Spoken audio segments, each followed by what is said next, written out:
All righty. Good evening, folks. I want to thank you for taking the time out of you all's schedule. I know you've been busy throughout the day. Hopefully, doing projects, things that's going to continue to help your business grow and be successful. We definitely take this as a privilege to be able to be in front of you all today to share some great information. We believe, being able to help you in these areas um, on this end can help you continue in your pursuit of having a successful and sustainable business. So we don't take this lightly. Having this opportunity, we have the privilege of having. I was presented today here at SJB Group, who's a specialist in these areas. Um, so to have this opportunity for him to be able to share this information with you all this evening, I think is definitely going to be beneficial to all attendees. I recommend you have your pens and pads ready because I know he's going to give you some great information. I'm going to share my screen real quick just to give you, um, just want to share with you who our team is. So obviously, I see a lot of the individuals who have signed in. I'm familiar with, but for those who are not, my name is Kenyatta Sparks. I'm the program manager for SJB DB Supported Services.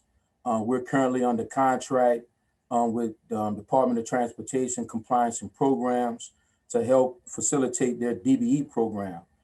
This is the first time that they've broken the contract up into two regions. So we're fortunate to be the consultants for Region A, which is Baton Rouge, Lake Charles, Alexandria, Lafayette, Shreveport, and Monroe. So any firms that are here this evening that are certified in this particular region, we provide unlimited free technical assistance to you all. Obviously, if you're on tonight, on this evening, and you're interested in getting certified, we can help in those aspects as well. Now, if you are in the New Orleans and Hammond area, your consultant would be Urban League of Louisiana, and we actually can put you in contact with them if you do not have any of their contact information. So our team here at SJB Group is Miss Jackie DeBoer, who is the president of SJB Group, but she's also the leader of our as far as with supportive services. Again, you have myself, you have Ms. Grace Chapman, our communications specialist. She does a great job of communicating with our newly certified firms, as well as the firms who are already established, to keep the line of communication open as far as the type of services that we provide, understand how to properly utilize our websites, needs assessments, and so forth. And then you have Mr. Daryl Ivey, who will be our presenter today. He's our program training manager. Once again, our expert here at SJB Group. He does a lot of hands-on projects for DOTD in the aspect of planning and scheduling for them to make sure that these roads, bridge, and highway projects stay on task.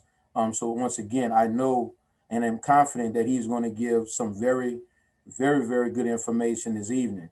Our other partners that is on our team, Solid Ground Innovations, Miss Savitra Wilson, very successful firm here in the state of Louisiana. Also, in New York, she has an office there as well. With one of her second businesses that she started just a short few years ago that are doing some great things. She's our webinar training oversight manager. So when you see a lot of the webinars that we're doing in how to obtain governmental contracts, um,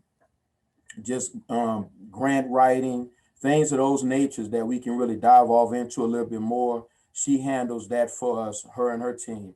And then we have Little Dog Marketing, Miss Megan Montgomery, who handles all of our marketing needs for our small BBE firms.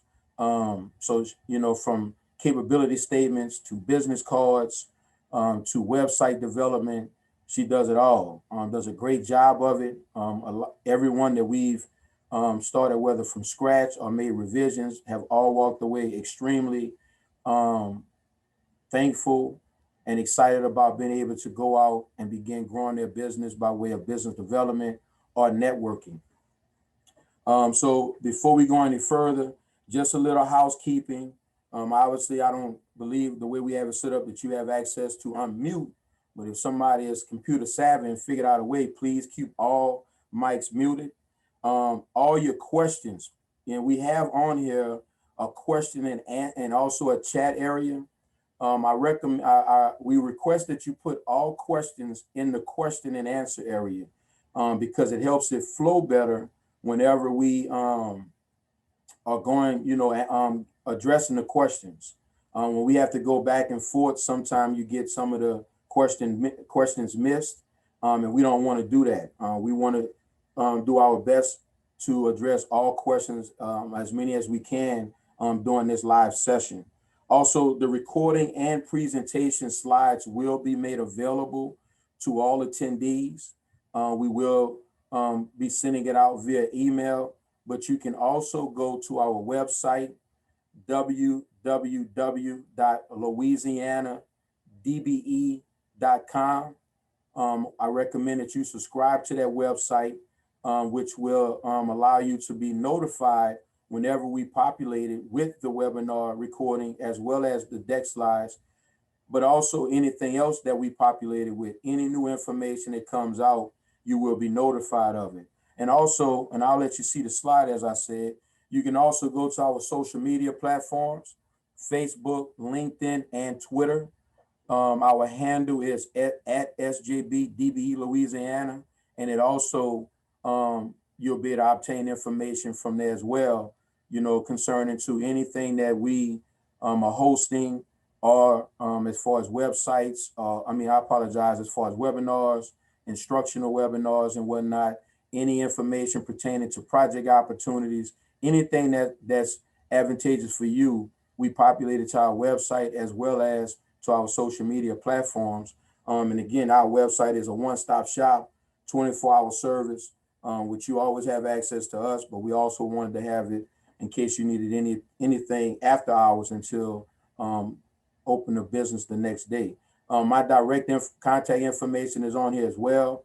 225-706-5756 is my direct line to my office. And my email address is kenyatta.sparks@sjbgroup.com. So again, anytime you need assistance with any of those areas I just mentioned, please feel free to give us a call. It's free. Take advantage of it. We got a great ecosystem of other partners outside of SJB Group. With SBA, Ms. Joanne Lawrence and her team, Ms. Ada Womack with LSBDC and her team, and LED with Daryl Johnson, Ms. Joyce James over at PTAC with Ms. Cindy Carey as well. We got a plethora of individuals that are like-minded and want to make sure that you win. So please take advantage of that. And before I move forward with the pleasure of introducing our speaker, also wanted to mention we also do a lot of stuff with Metromorphosis in their efforts of making sure that the MOVE EBR program is very inclusive of the minority and women-owned firms who are certified as a DBE. It's a great time to learn this information that we learned tonight, because again, the city of Baton Rouge is doing a great effort in their final stages of preparing a DBE program, which is going to afford you all a lot of opportunities outside of just DOTD and any other agencies that's within the Roads, Bridge, and Highway arena. So again, this information will be made available to you concluding, I apologize, a few days following the webinar once we complete our editing. So without further ado, I want to take this opportunity to introduce to you all Mr. Daryl Ivey. He's our professional engineer here at SJB Group. Has a ton of information. The information that he's going to share with you all this evening is really just to give you a synopsis of how to have a better understanding when it comes to planning and scheduling on projects. Our hopes is that it helps clear up some things. So when we do the one-on-one assistance, because we do offer that, whether it's estimating and bidding and planning and scheduling, we do offer one-on-one assistance. Obviously, that would be by way of Mr. Daryl Ivey, and I'll assist in that as well with coordinating the assistance. But this webinar today would afford you the opportunity just to have a better understanding of the format, different languages, wording, and whatnot. So it makes it that much easier for us to be able to provide the one-on-one when it's project specific. So again, I thank you all for taking this opportunity to be with us tonight. And once again, without further ado, I pass it on to Mr. Daryl Ivey, our guest speaker, our instructor for this evening. Thank you, Kenyatta. Thank you all for coming today. Get you ready here. Okay, you good there? Can you see that, Daryl? Yes. Okay, good. Let's roll with it then. Next slide, please. Good evening. I'm going to give you an overview, tell you what I'm going to tell you, and then I'm going to tell you, and then I'm going to tell you what I told you. We're going to start off. Here's the overview of everything. We're going to talk about planning and versus scheduling. We're going to talk about planning and scheduling. And we're going to talk about some types of plans. We'll provide some tools and go through some of the steps in the planning process. And then we'll do something similar with the schedules. At the bottom of the screen, you'll see two references. The first is a webpage at the PMI, that's the Project Management Institute.org.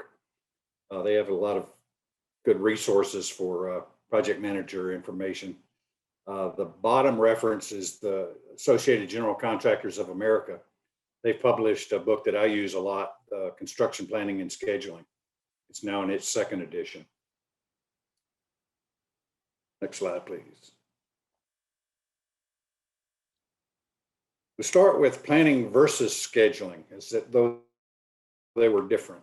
Planning is mainly deals with selecting the policies and procedures in order to achieve the objectives. How are we going to accomplish this undertaking? Scheduling tends to follow behind that. It converts these project action plans for scope, time, cost, and quality into an operating timetable.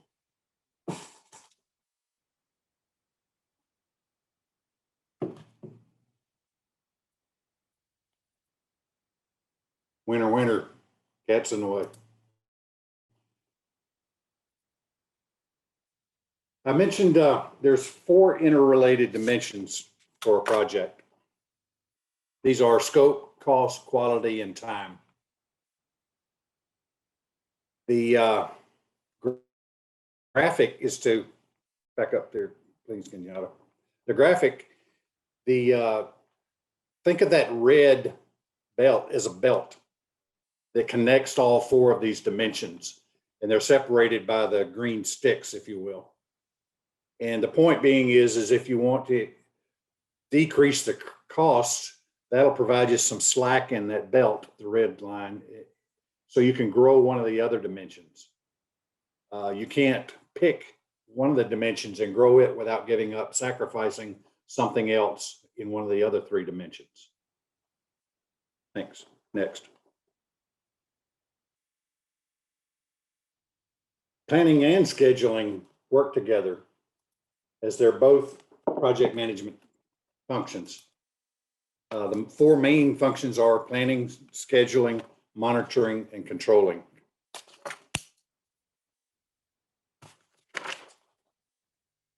As we drill down on planning, why do we plan? We want to eliminate and reduce project risk. We want to work to understand what the project objectives are. We want to strategize, figure out how to achieve these objectives subject to the limitations of available resources.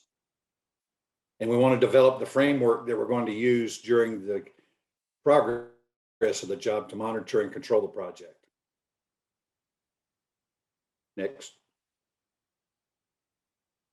Scheduling determines when the work must be done. It determines when the work can be done, and it determines when the work should be done. Notice those are almost saying the same thing, but there's subtle differences. Must be done, that's that critical path you hear about. That controls the shortest completion time for the entire project.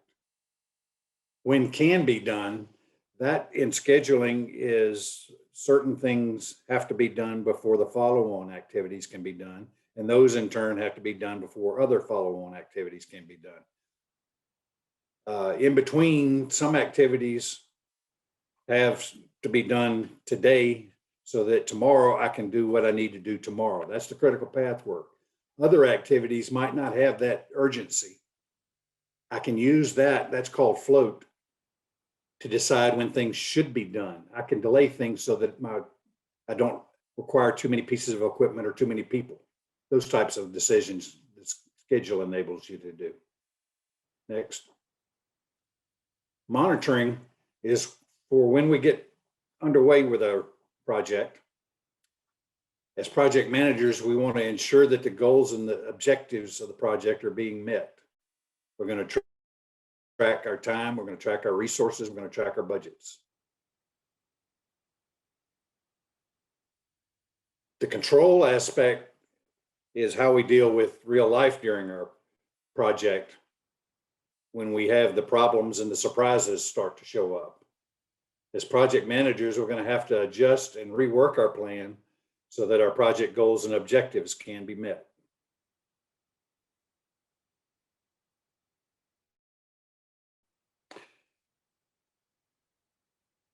Back up, please. I wanted to mention that the control aspect was a difficult one for me to grow into without experience, especially with my training as an engineer. And basically the way I overcame that was it took me a while to realize that whatever I wrote down as a project manager was wrong. But the point being is, now that I've written it down, I know which way to panic, and I also know how much panic to use. Thanks. Next.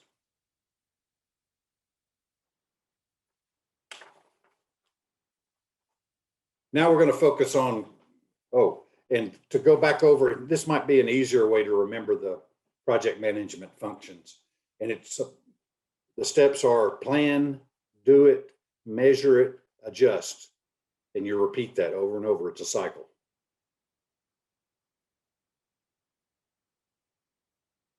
Now let's focus on planning.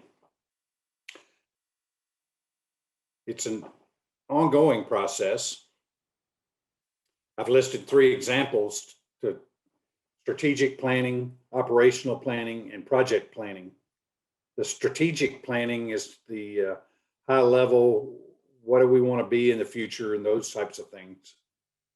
The operational planning has a different focus in that it's trying to deal with the day-to-day, how are we going to do our business.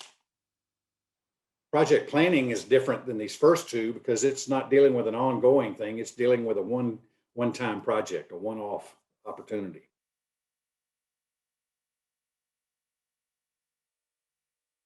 There's various types of plans. I've listed a few here.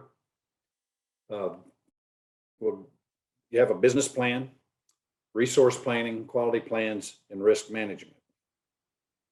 The business plans, SJB often every year will go off-site to deal with this type of planning, get away from the day-to-day. That's cat number 2, sorry. In this business planning meeting, we talk among managers about what types of work we as a company want to pursue. We review what types of clients we have. We determine what volume of work of the various types we need to support those types of operations, etc. Resource planning, that's a recurring type of thing. Most of my work I have to revisit on a monthly planning cycle. As a contractor, I recommend more of a weekly cycle where you're looking at 2 weeks at a time. The first week is the immediate week ahead of you, and the second week is the one after that. So you have this 2-week look ahead always rolling through from week to week.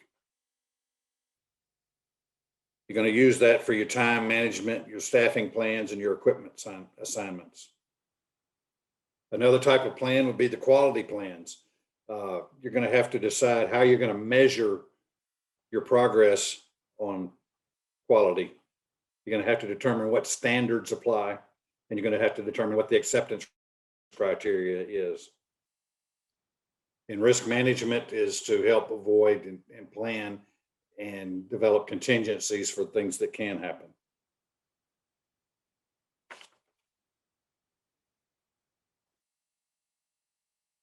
The three main tools we have for planning of a project are these three, well, they tend to be acronym heavy. SOW is for scope of work. The WBS is the work breakdown structure, and then the schedule can be of various types.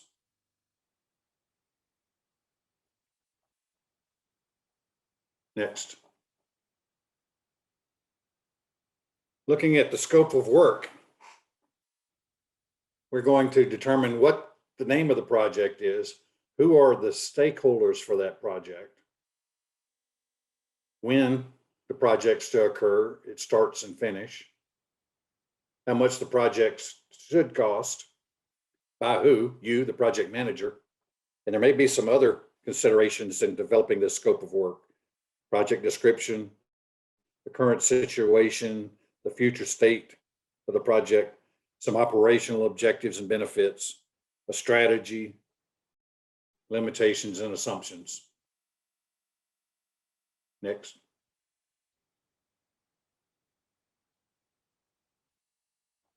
The work breakdown structure is going to process that scope of work into a tree-like structure. Every branch in the tree is a different level of detail.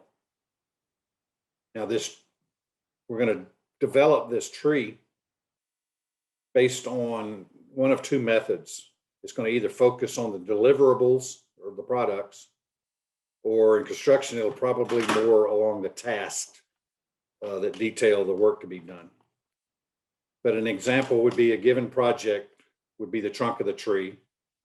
It may have the first branch be to the road work and another branch to the bridge work. And then as we get into the road work, that'll break down into the various levels of the typical sections, the clearing, grubbing, all the way through perhaps the shoulder work and striping. The bridge work, you'll have the piling, the caps, the decks, girders. It's a structure for building the management model. Next. The project manager's schedule is where he's going to put all the tasks it takes to accomplish the work shown by the work breakdown structure to ensure he gets all of the requirements for the scope of work accomplished. All of that is put on a timeline. The tasks are then sequenced in their proper order, and we're going to ensure that we accomplish all of the work in a timely manner.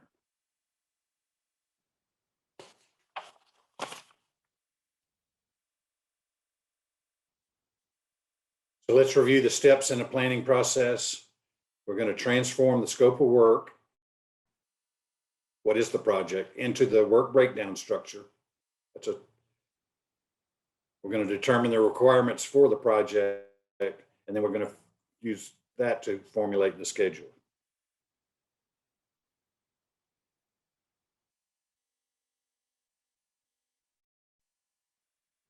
Now let's look at some types of schedules. CRM is client relationship management. Contracted backlog we'll talk about. DOTD uses one of two types of construction schedule on every one of their projects.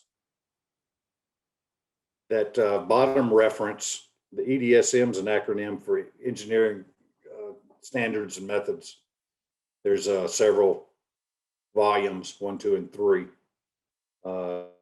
Many pages in there. That memo 1.1.19 describes how the DOTD's project engineer deals with day-to-day contract time determinations and other things. That is readily available on a website. Just search in the box on the DOTD webpage. Next. This is the CRM that I was talking about, client relationship management. It's a spreadsheet. We have a database program that helps us. But basically, we're tracking every time we hear about a piece of work that we're interested in, it's going to get a line of an entry in our database. It's going to be assigned a serial number, that first column. It's going to list the primary client for that particular opportunity. We're going to have the name of that opportunity.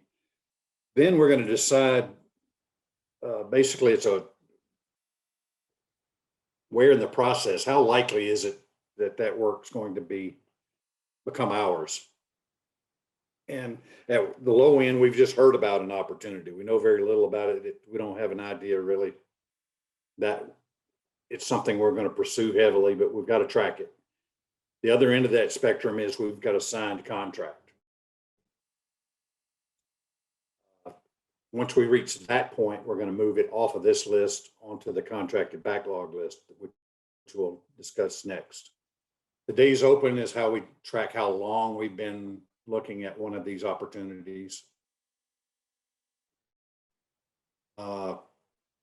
I've got a blue box around 3 columns where we're putting in estimated values. The first 2 are dates, start and finish dates. And then the third column is we take a guesstimate at how much money that particular opportunity could represent to the company. What is the value of work? We're going to take that value of work and we're going to multiply it times a reduction factor to calculate a weighted revenue. In other words, that huge $1 million opportunity on the first line there, which we had very low contact, look to the left for stage 0, initial verbal contact. We just heard about that $1 million opportunity. We're not going to build that into our plan at this point in time until some more information comes along. So the weighted average of that revenue of that opportunity is 1 million times 0. So that weighted average gets spread across time. That's what I'm indicating on the right edge of this spreadsheet. There are many, many columns, one for each month. Basically, I'm using the estimated start and finish dates to determine when to start and when to finish that green bar. And then I would apply the weighted revenue monthly in each month of the green bar. So the second opportunity, that CPM class, let's say I've got I'm estimating that would bring $10,000 into the company. There's a 10%. I've done a presentation and think the clients liked what they heard.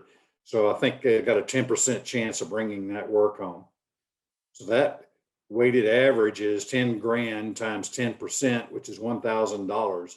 So I would spread that $1,000 across the green bar month by month. And similarly, the third opportunity and the bottom opportunity. The bottom opportunity is a little bit different. Since it's 100%, we've got our signed contract. We're going to move that to another list. We'll discuss this in the next slide. But what we're going to do with this particular spreadsheet is we're going to sum the results vertically over on the right side for each month. And basically the bottom line where we've added we're determining how much revenue we're making per month. This is the pipeline feeding our business. This is our opportunities that are weighted by the likelihood of them coming home. So we know whether we've got a lot of work coming, a little work coming, or we need to get busier to bring more work home.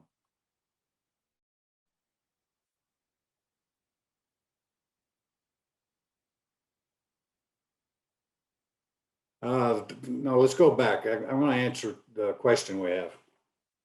The question I see is, please advise if the sample CRM report is used solely to track potential opportunities a firm is proposing to compete for.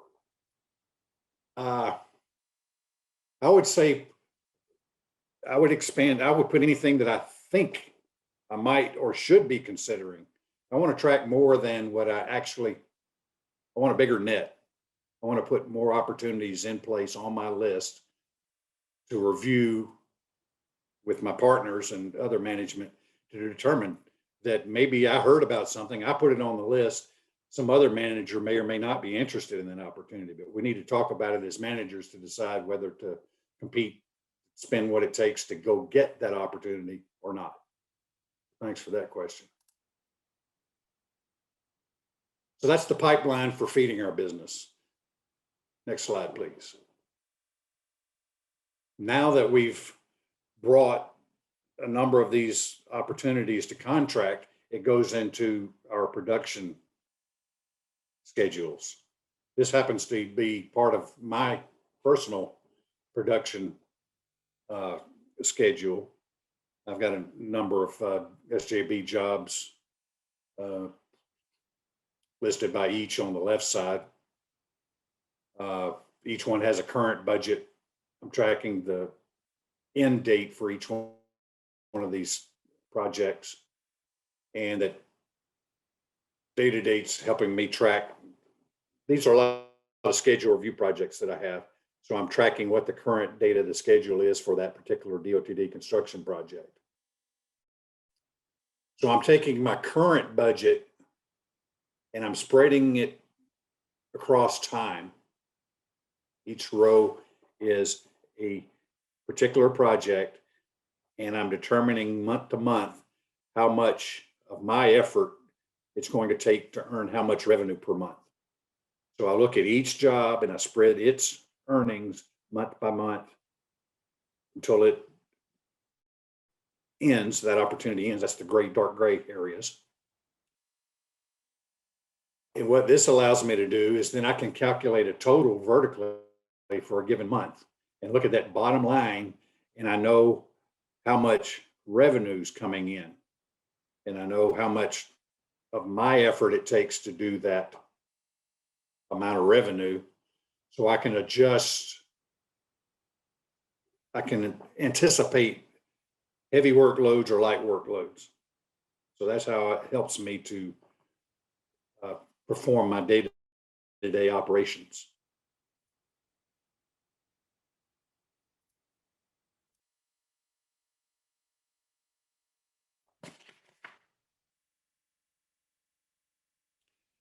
This is an example of one of the two DOTD accepted schedules. Both are called construction progress schedules, but this is the bar chart. It's used on every job that is not a CPM job. It's got a few requirements. It wants a list of the types of work involved in the project. That's on the left. Running vertically, there's 9 different items of work, if you will. Across the top is a timeline, and this is a working day project. And the DOTD specifications require you to account for every single workday, all of them, the entire contract period. So basically, I'm going to draw a bar to start from start to finish for every item of work in the schedule. Once I get the initial everything put on the schedule in gray, then I've got to analyze the schedule, and I'm going to mark what's the controlling work in a given period. Those become known as the controlling work item. That is what DOTD project engineer looks to on a day-to-day basis to determine whether that work could or could not occur for weather reasons, as he makes his decision whether that's a charge day or not. And at the bottom, I'm not certain if you can see it, but at the very bottom of that, DOTD requires you to write down the item number that controls through that period, not just the black line up at the top in the graph, but you're going to have to actually identify which piece of work from period to period is the controlling work item.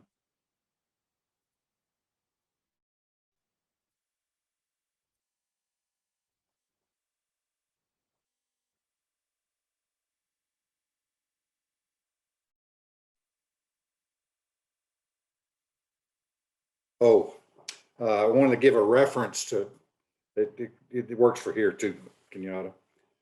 You may want to look on the DOTD website for a document called the Construction Contract Administration Manual. The latest version is June 2018. And you'll want to turn to section 3.8. That discusses the charging a contract time in big detail. Here we have an example of a critical path schedule. It only applies when a certain special provision is put into the proposal that DOTD puts out to bid. It'll be on page D-10 or D-12, thereabouts, if you wanted to thumb through a given proposal to find it. Currently, that Construction Contract Administration Manual defines the critical path as a controlling work item and vice versa.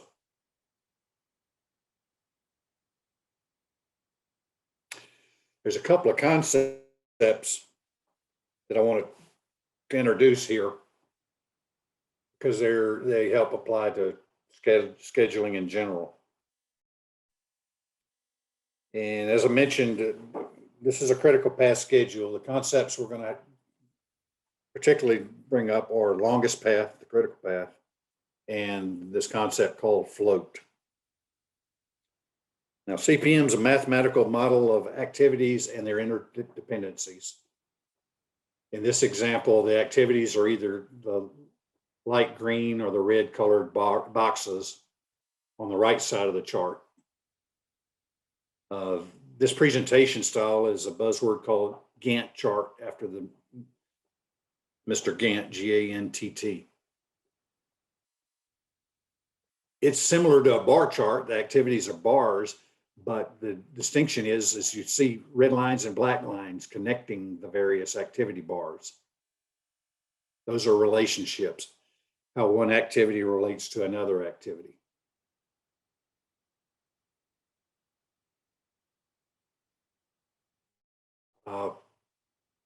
And I'll stay there. It's going to be here a little bit there, Kenyatta.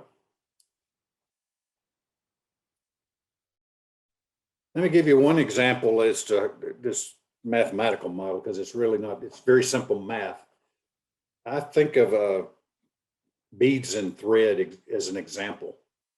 If the activities are the beads, longer activities are longer beads. And if the relationships are thread, and I run the thread through the beads to differentiate, this bead has to be done before the next bead, and then run the thread through that bead, and then make that, what does that bead determine starts next? So you get strings run through all of the beads. All the beads are all the activities of the project. Now let's pull the string tight and start squeezing the beads till we'll notice that at some point we can't pull the string anymore and can't squeeze the beads anymore. That line of beads that touch one another is the critical path. The length of that line of beads determines the minimum time that the project's going to take.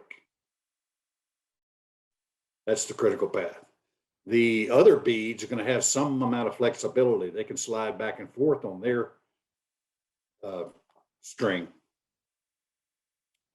That's the float.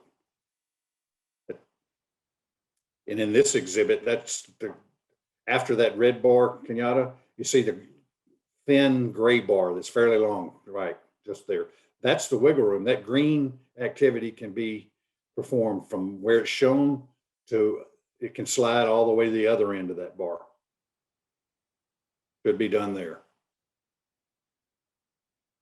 That capability is, using that float helps us in dealing with our resource usage on a project. As I mentioned before, that critical path activity, I have to do the critical activity today so that I can do what I need to do tomorrow. That cycles all the way through. You miss a day on doing what critical work I need to do today, it's going to add a day to the project. Another example to kind of help you decide, see what's going on here, is I think of critical path kind of as a backwards relay race. I've got a bunch of runners that have to run their leg of the relay race. There's a lot of baton passes that have to happen in a certain sequence. That's those relationships. This is a different kind of race because I'm trying to determine how long it takes to get everybody, not just the lead guy, all the runners across the finish line. That's the critical path. As I'm running this race, critical path can change as you get ahead and behind on your project. And basically you kind of have the tortoise and the hare going along.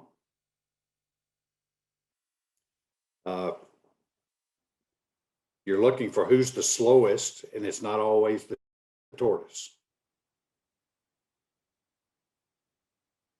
Let's move on, Kenyatta. Thank you. The steps to prepare a CPM schedule, and it somewhat applies to bar charts. You're going to list your tasks. You're going to prioritize your tasks. You're going to have to determine the durations of the task. That's how long of a bead do you need. As you're making that decision, you have to ask whether the task is effort driven, meaning does it go faster if you apply more resources to it, or is it a fixed amount like a concrete cure?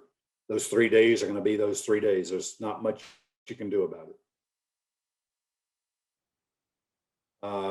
You're going to be looking at your resources, how to best use your crane, how best use the 1 or 2 crews that you're working. All of this has to be taken into the sequence of work. Some things have to be done before follow-on things. And you're going to work on a timeline. A tool to do this is write your tasks on a Post-it note. You might prioritize it and take care of your resource considerations by picking a color of a Post-it as you're going through this operation. And as you write a task down on one of the selected Post-it notes, you're going to write its duration down. Now we're going to go stick that Post-it in a sequence. What does it need to follow, and what is going to follow it on the whiteboard?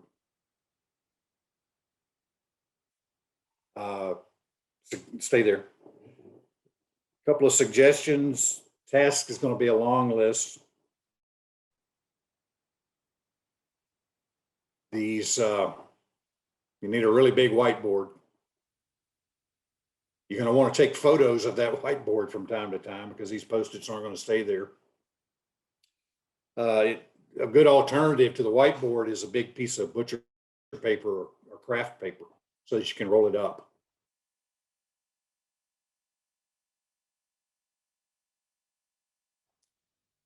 Next. I wanted to revisit the CPM schedule one more time. Notice how all of the activities are always on the left side of things. That's especially that green one and down below it. And those two. Those are all on the left end of that total float bar. They could well be done on the all slid to the right end of that. The difference in those is the exhibit shown here is the earliest start. Everything is shown to start as soon as it possibly can. The other extreme is moving everything to the right end of their can do. And that's what you hear is the just-in-time schedule. That type of scheduling kicks in when you have a very limited job site. You can't bring in everything so that it's all available to be able to do as soon as possible. You have to start stringing out some of the work for various reasons, and one of which could be I don't have a place to store that material. So I want it delivered just in time for me to use it. Next. I want to cover several examples of linear scheduling. I find it very helpful, especially in linear jobs. What's the linear job? That's highways and bridges, stormwater drainage, as opposed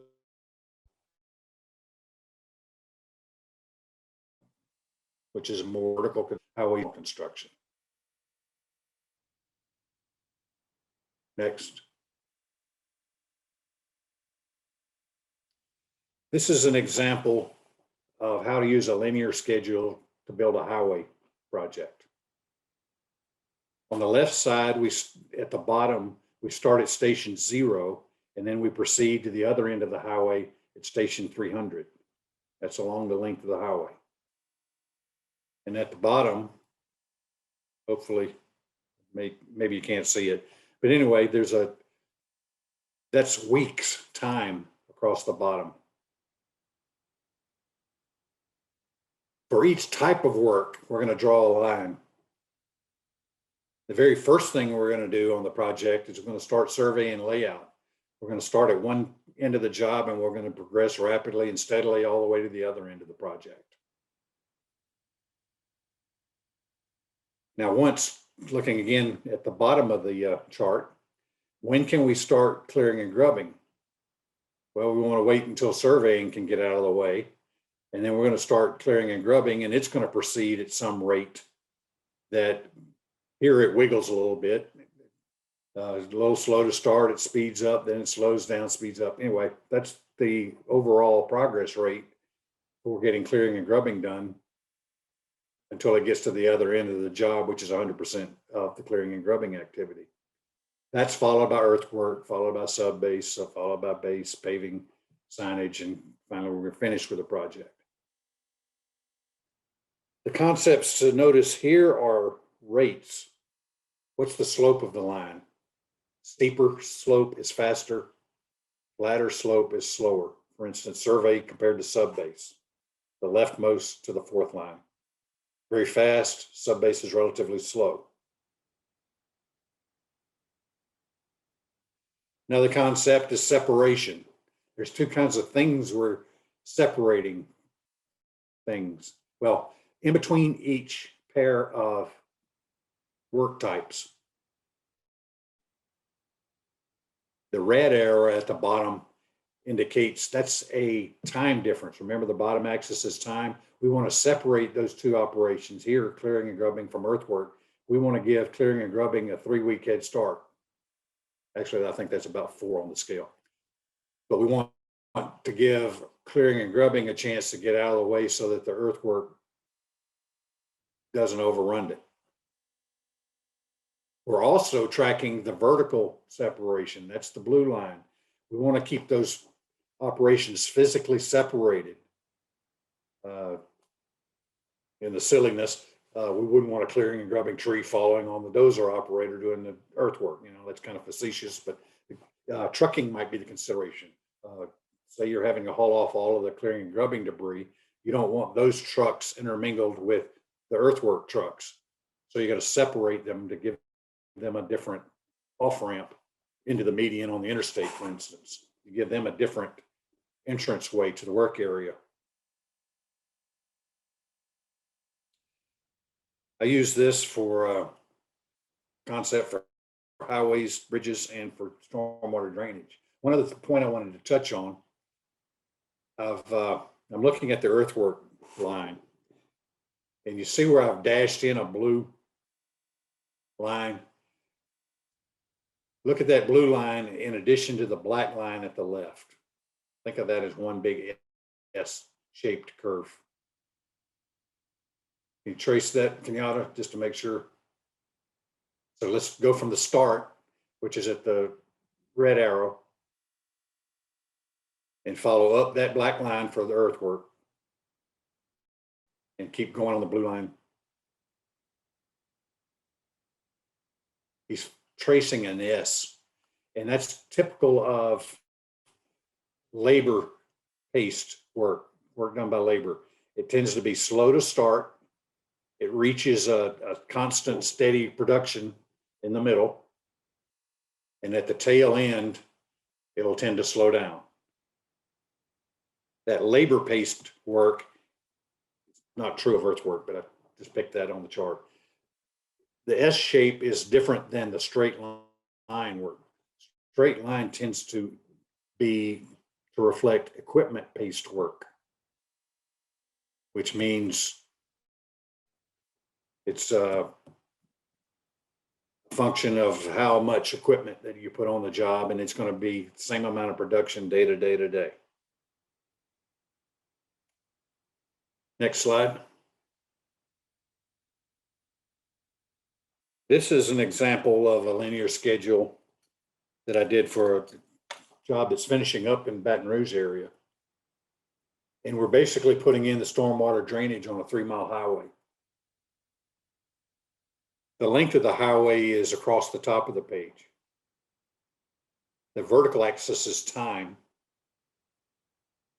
The colors of the arrow are for each side of the road. We're putting in stormwater drainage on each side of the road, the green side and the pink side.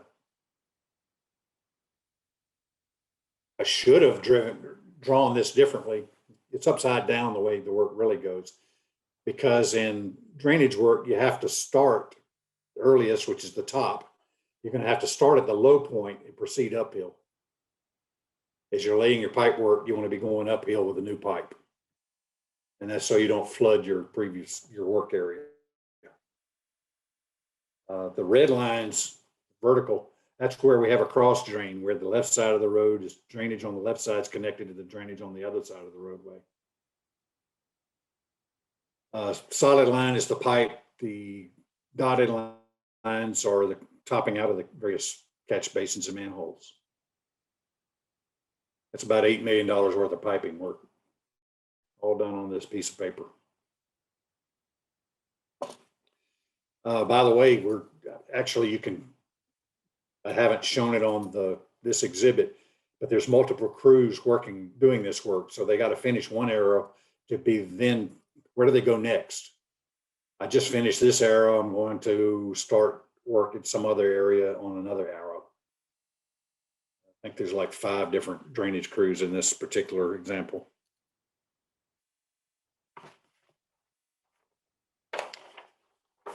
Next.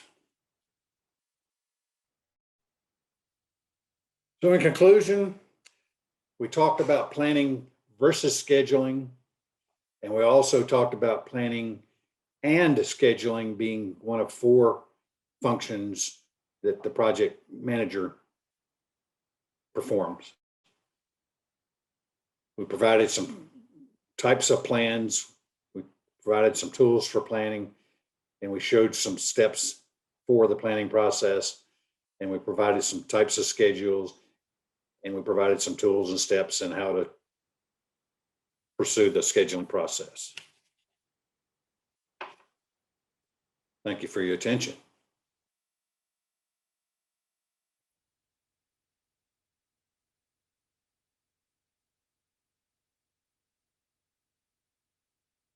One question I see is on the bar chart, the DOTD bar chart, Kenyatta, which is about 6 up from the bottom of it. All right. Yeah, if you can.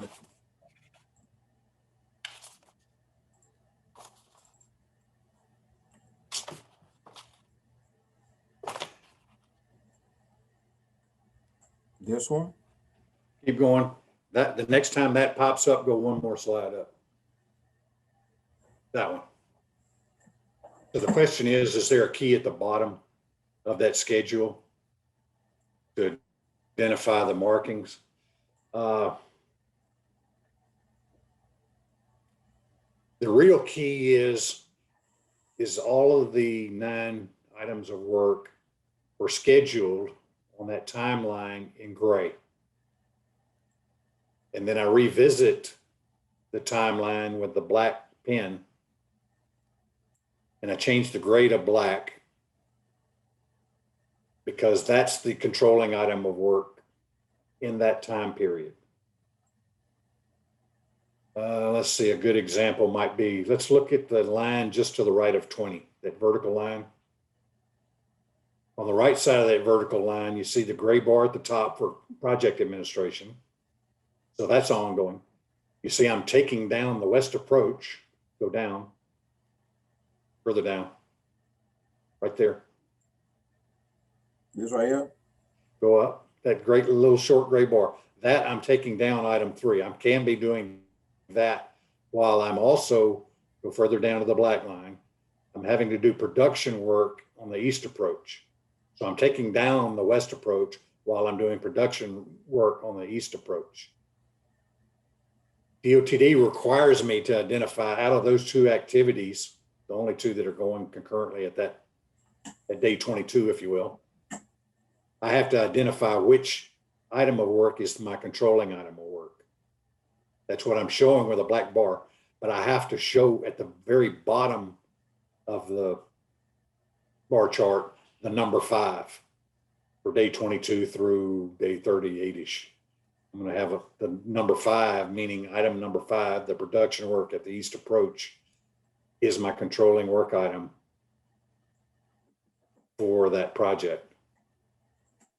And it stays the controlling work item until it gets far enough along for production in the main section, the next black line.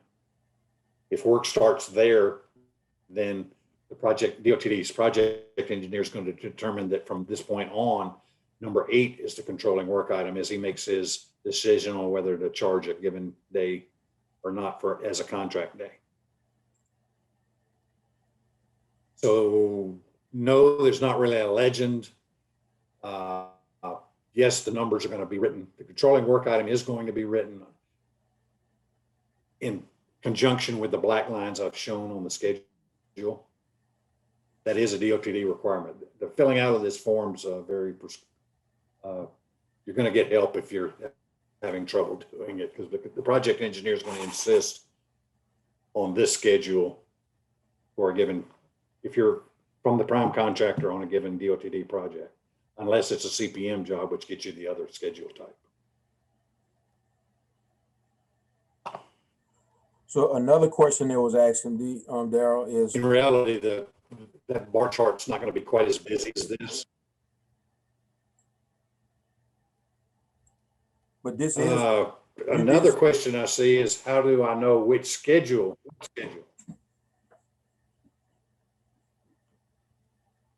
What I understand of the question is DOTD always uses this bar chart schedule unless the CPM schedule requirement is in play.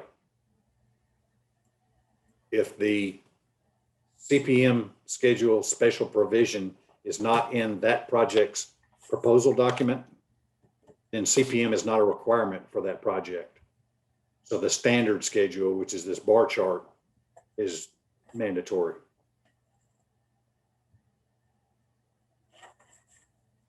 Your schedule is a changeable document as you as a project manager, you determine what and when and how these things relate to one another.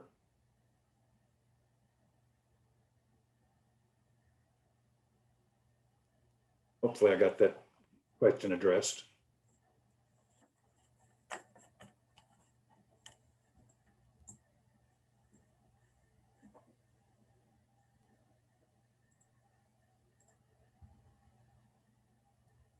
Yep. So Daryl, you did say that this particular chart is used each time unless the CPM is stated. Where would they be able to know that at? For individuals that may be, brand new to this, where would they locate that? Where would that information be located? That requirement basically is coming out of the standard specifications book. Okay. The Louisiana standard specifications for roads and bridges. And that's accessible.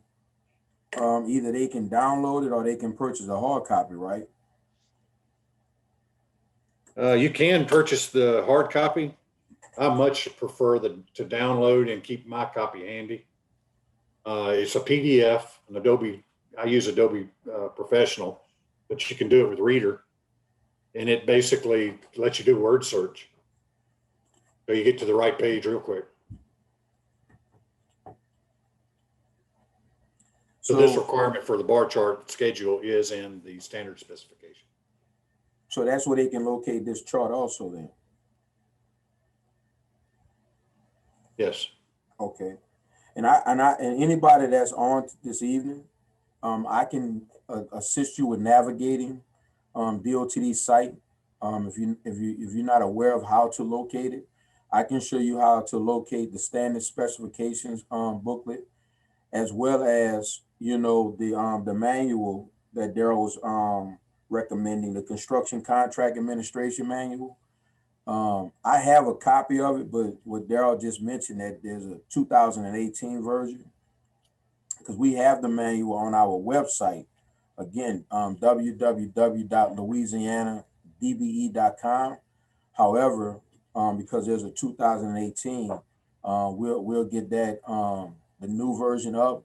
But I can once again show you how to navigate to get to that site yourself, because one of the things that we really like to do is, in addition to providing you with it, we also want to show you how you can obtain it yourself. It's one of those things that we want you to feel confident leaning on us to help you in the areas that you may not have as much knowledge of. But we also want you to be able to develop the tools in order to do it on your own, because that's the whole premise. A lot of firms are already pretty, established as providing quality work, but it's when it gets to these things like such, the estimating and bidding, and then now today the planning and scheduling. As you can see, we want to make sure we keep ourselves available to assist you all in that. So, definitely feel confident to lean on it, but we want you to learn it as well, because that's when you actually going to the next level. I think there's a let's see. There is another question. Does LADOT require subcontractors to develop schedules, or is this a requirement for prime contractors? To answer the question, no, DOTD only requires the schedule be submitted by the prime contractor. In reality, you want to do as much as a subcontractor you want to do as any contractor. You always want to schedule your work the way you would like to see it. The reality is you're going to then have to barter with the prime contractor, and you're going to get a lot of, unfortunately, directives to when you're really going to do the work. But you need to come home with that information and then revise your schedule for your business. So let's say you were surprised when you met with the prime contractor and it's going to be another 6 months before he needs you on this given job. What are you going to do with your people for the next 6 months? You need to get that schedule out and figure out, now what am I going to do? Am I going to send them somewhere else? Am I going to get aggressive to make sure I get more work brought in for the short term? So that's what you're doing with the scheduling and planning in that aspect. You didn't have to submit it to DOTD for their requirements, but it kept you current and being able as manager to deal with your prime contractor management and trying to negotiate the best way to accomplish everybody's objectives. So again, you're saying that this is best. I mean, this is a requirement of the prime, but are you also recommending that the subs still do it for themselves to make sure that they developing great habits? Absolutely. Everything I've said today, the subs should be doing on their own. A business should do these types of things on their own. Right. It helps with or without, it helps you better understand what your objectives, what your requirements are, what you need, so that you're better able and prepared to, on a day-to-day basis, do that control aspect where you adjust to the problems and surprises that you have, towards re-establishing how you're going to accomplish your goals subject to the requirements of your work. Mm-hmm. And that's because one of the things I recognize, even with today's presentation, the importance of doing this as far as having a business plan. Those are one of the things that we also assist in. Um, Really been a focus point as of late. We've had a few firms that have definitely been reaching out to us for, some more direction in that aspect. So we have some templates that we utilize. Again, we do a lot of partnerships with SBA and also LSBDC. But we have some individuals on our team that are pretty savvy in that as well. So I didn't know how much that played a factor into what we was talking about today. So even today, with me learning that is another reason why it's important to emphasize having a quality business plan. So anyone that's listening tonight that is DBE certified, because again, all of the free assistance are for certified firms. So if you have a business plan and you would like for us to review it, please feel free to email it to myself, Kenyatta, KENYATTA .Sparks, SPARKS, at S as in Sam, J as in Jack, B as in boy, group.com. And we'll be more than happy to review it with you, let you know whatever revisions that we recommend you make.